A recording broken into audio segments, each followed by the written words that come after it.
everyone, and welcome to Huawei Optix Live. I'm your host, Musia. We highly appreciate to have Andrew Kenneth, Principal Analyst at Forrester Research again. So industrial internet is a heated topic right now.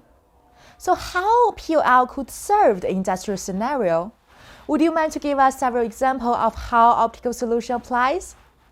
Yeah, I think for us, we see as one of the major areas that POL will be a major component in providing a network for these environments. And we just start off when we think about the needs for latency, and we think about these environments and the robotics arms, and we think about PLCs, but the technology they historically have used, Modbus and HART, those are very sensitive types of protocols because these plants were very dependent on the information being transferred from one thing to another as robotic arms and machinery were inside of manufacturing things, putting things together. And so the idea of these plants needing a type of technology that has low latency is one of the drivers for POL. And then we start to think about and realize that manufacturing plants and processing areas, these industrial areas itself can be as large as 6 million square meters in size. And as we start to think about that,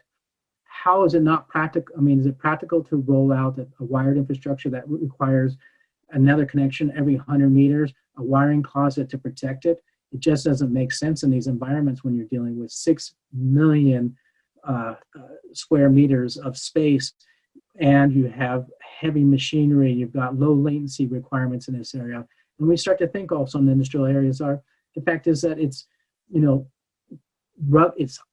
high temperatures, there might be humidity, there might be dust in these areas because it might be a mining area. It could be a processing plant, it could be highly chemicals, it could be exothermic reactions. And so we start to think that we need a technology, and specifically a product that was built, ruggedized, built for areas like that. Or even the fact is, you think about the originality of it, fiber to the home and servicing businesses out there, being put in areas where there's not air conditioning, it's not controlled units, they had long distances to go to, they had low latency to deal with, that we start to realize that a PLL is a perfect technology for an environment like the industrial area. And the last thing I would also add is manufacturing plants, utility areas, processing plants itself, chemical processing are not areas that get changed out. They get built, and you think about specifically something that stays in pretty much the same shape, like a processing plant, a chemical plant, a petroleum plant itself. It gets built, and it still keeps moving along 20, 25 years later. When you start to make infrastructure investments, you can't have changes in these environments. And we think about the distance in them, but you can't just be routing a wire technology and then ripping it out and trying to go over a huge tank itself, or go past a robotics arm and reroute it, every few years. It just is not practical in these environments and stuff.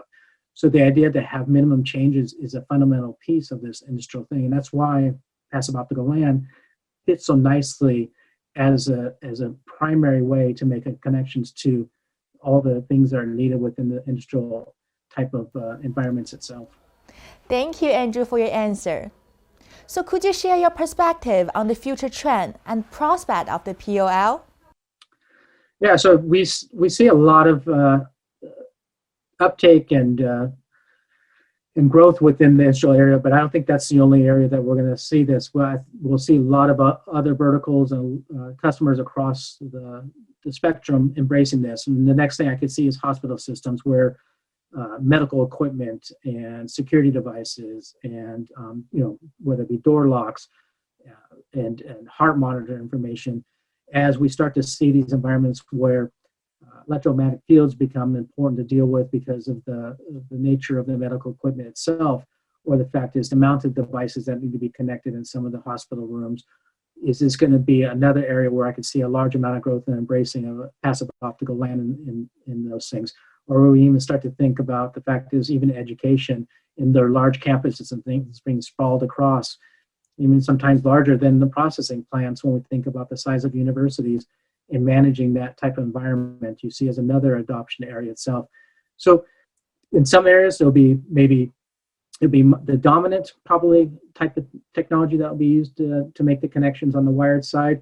In other ones, it might be there might be some other ones that be dominant. But the reality is that we're going to see passive optical line be part of the overall nature of the next generation networks with that serving those businesses out there that are trying to transform and embrace their digitalization and IoT devices that will make that happen. Thank you, Andrew, for providing your perspectives. This brings us to the end of today's Huawei Optics Live, and thank you so much for watching.